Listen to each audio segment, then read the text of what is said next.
পৃথিবীর অনেক দেশের চেয়েও বাংলাদেশের গণতন্ত্র উন্নত বলে মন্তব্য করেছেন আওয়ামী লীগ সাধারণ সম্পাদক ওবায়দুল কাদের।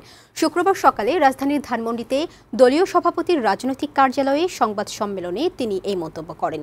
ওবায়দুল কাদের বলেন, কোনো দুর্নীতিবাজদের সরকার ছাড় দিচ্ছে না।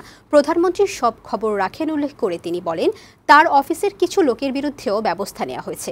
বিএনপি একরাশ ব্যর্থতা নিয়ে মানসিক অশান্তিতে ভুগছে বলেও মন্তব্য করেন তিনি।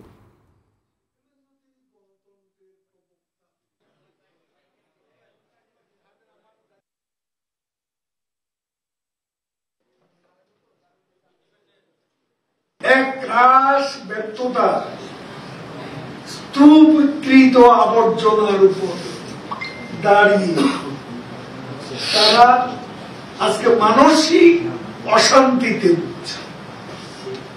সে মানসিক অস্থিরতার মধ্যে সত্য কথা বলতে তারা ভুলে গেছে।